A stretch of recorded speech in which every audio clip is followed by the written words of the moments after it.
It's transfer deadline day and Conor Chaplin is set to re-sign for Portsmouth on loan from Ipswich Town. This is what deadline day is all about. It's not on the agenda. It was not meant to be on the agenda, but he's returning to Fratton Park. And in this video, I'm going to tell you what he brings and how he fits into this John Mousinho team. Let me know in the comments down below, because Pompey fans on social media right now, you're buzzing. Ipswich fans, if you're watching this, how are you feeling? Is this a blow late on in the window? So let's head over to FOTMob, because I think it gives us a really good idea as to what the latest version of Conor Chaplin looks like. Of course, Pompey fans know a lot about Conor Chaplin. He played for the football club in 2014 until 2018, played 122 games, as you can see on his career section on the right-hand side. Scored 25 goals since then, has played for Coventry on loan, also permanently as well, Barnsley and Ipswich most recently, of course. Played at various levels, lots of Championship minutes, a lot of League One minutes, and of course, most recently, a spell in the Premier League, which is very exciting. Very, very excited indeed. 28 years of age, getting a player arguably in the best years of his career.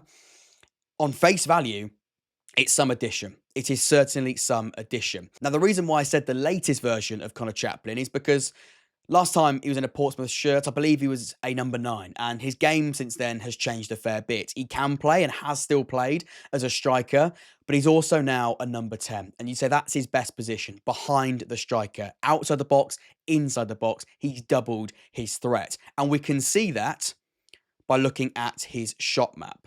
Let's take a look at his shot map from the last time he played in the Championship during the 23-24 season. Look at the state of that. That is a very scattered, exciting shot map. He took 138 shots during the season. He is someone that wants to test the goalkeeper, no matter the range. 138 total shots, 49 of them were from outside the area. I mean, he took shots from just inside his own half. You can see a scattered number of shots from range there, plenty of shots in and around zone 14. And we're going to come back to zone 14 when we look at his heat map, because he looks now to really attack that part of the pitch, zone 14, where the majority of goals are scored.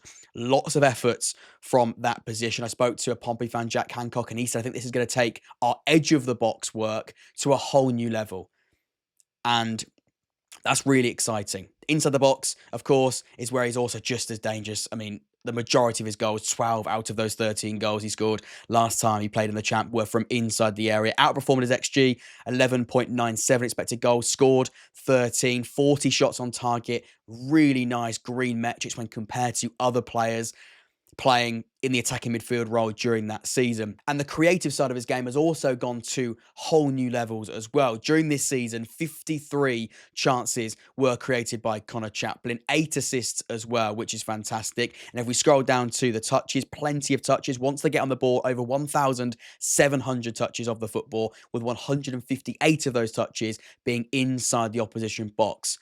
I think that's a nice segue onto his heat map and the specific positions he now looks to operate in. We're going to come back to his Premier League heat map because, of course, that was very, very different, and it will look visually very, very different to the one I'm about to show you now. But let's take a look at the one from 23-24, a couple of years ago in the Championship. And you can see when we zoom in here, he likes to operate in that right half space, in that right pocket. He loves to operate in zone 14, which is really, really exciting. Plenty of touches in and around the penalty area. And he has not lost his ability to attack the box as well. 3 really exciting positions that he wants to play in. I'll highlight them again. Loves this position here in that right half space, finding those pockets. He's a really good technical footballer that wants the ball at his feet, can turn, can dribble, can create. Again, zone 14, can create, but can also, as we saw from his shot map, take efforts from goal as well, and from range, on goal. And then in that 18-yard box, lots of touches. And you'll notice, I watched the goals back from the Championship season and from the League One season as well, where he scored plenty of goals, of course, 13 in this Championship campaign. You'll notice so many cutbacks. Someone that wants to find those positions where he's unmarked, sneak into the area and finish his dinner from those positions as well. He's a really exciting player from those cutback situations. I'll put some decent, I'm not a betting man, but if I was, I would put money on him scoring a fair few goals from cutback situations this season because he likes to find those areas inside the 18-yard box. Go back and watch those goals from League One and from the Championship because he did that so often. And with someone like Josh Murphy on that left-hand side, I think that's quite exciting, really quite exciting. I think Josh Murphy, if he does stay, and right now as recording this, he is staying, someone that is a natural creator on that left-hand side, as a natural winger who is going to create and has created since he signed for Pompey.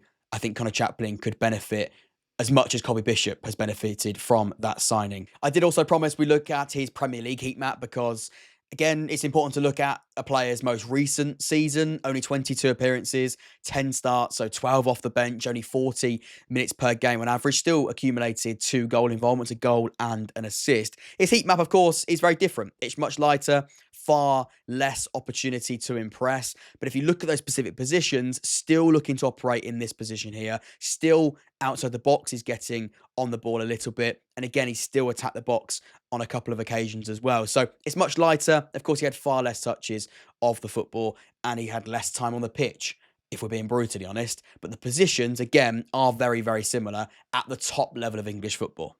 So how does he fit into this current Portsmouth team? Well, let's be honest, he comes straight in. And how amazing is it that his first game is most likely going to be the South Coast Derby against Southampton as a Portsmouth boy? You just couldn't write that stuff.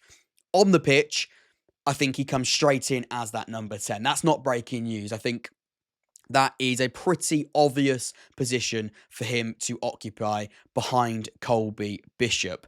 And it does probably mean that Sekasic moves on to that right-hand side, which I think is fine. We've seen him play on the right-hand side in the Championship already since he arrived from Australia, and we know that he wants to cut inside and use that left foot. Now, is that something that teams are maybe working out because his right foot is definitely not as strong as his left foot? Could that become a concern? And by pushing him onto that right-hand side, is that potentially an issue when we look at becoming slightly more predictable, or him being slightly more predictable for opposition defenders and teams to defend? I think maybe. But he's also a fantastic technician, Sekasic, and we saw in that first game against Oxford United, he can play in those central areas. He'd also drift out on that right-hand side as well. So I think that is absolutely fine. And no disrespect to Sekasic, but I think the pedigree of Conor Chaplin and the ability that he has in that number 10 position, I think he has to come in behind Colby Bishop in that area. And again, when you've got someone like Sekasic who wants to maybe drift inside, you've then got 2 really creative players in the central area. I mean, when you look at players looking to create and looking to cause problems in those central parts of the pitch, you've got 2 really exciting forward players. And that's before we look at what Josh Murphy can bring to this side as well. Let's come back to that because I also think he is going to improve Colby Bishop's game. I think you've got someone now with Colby Bishop who, again, can defend in that 4-4-2 block that we can, is so common nowadays. You've got someone that can very easily sit in that low block or mid block in that 4-4-2. He can very easily do that. I also think there's something that can't really be looked at through data, and that's the energy. And the reason why I bring it up now when we're looking at this 4-4-2 in this shape, maybe without the ball, is the energy and the pressing that Conor Chaplin can produce as a John Mousinho player now. I think it's relentless. And that's one of the biggest reasons why this is such an appealing signing.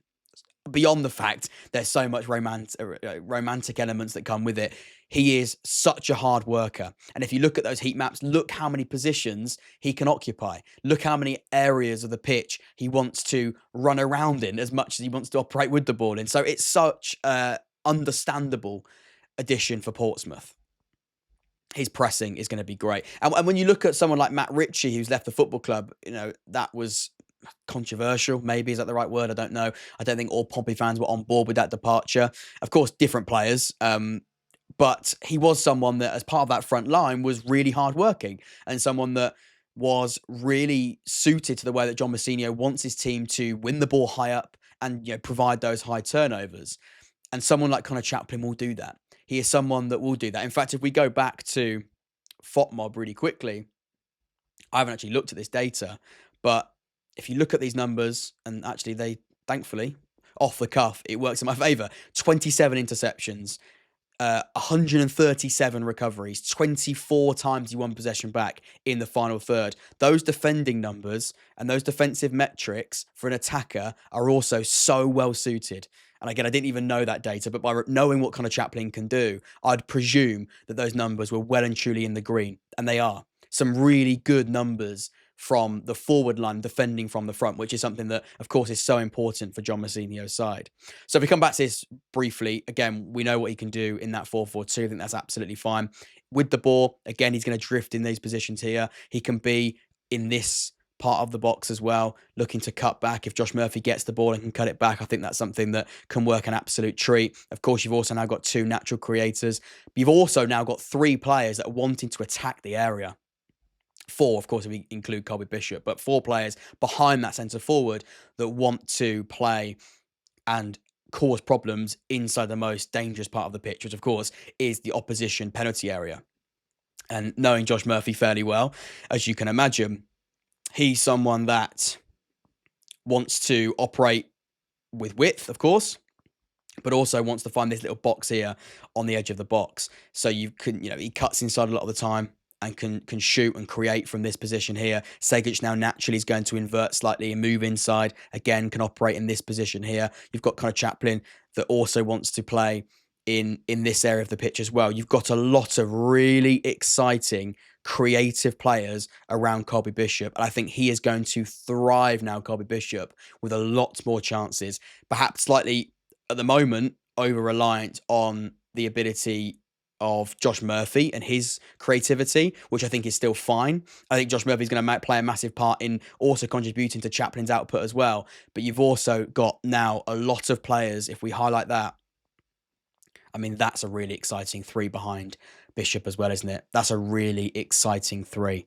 So I appreciate this video has been slightly scattered, slightly less planned as they usually are, but I had to get this out. It's what deadline day is all about. So it's a great signing. It's game-changing for Pompey. Let me know in the comments down below how you feel about it. I've tried to provide a bit of insight onto this edition. Let me know in the comments down below. We're going to be ranking every single Championship club's window tomorrow as well, using the tier list. We do it every single transfer window, following every single transfer window rather. So stay tuned for that. But I had to throw this video out there because it is a huge addition for not just Pompey, but the championship as well. This takes this team to a whole new level. Until next time, I've been Jack, and I'll see you very soon. Take care.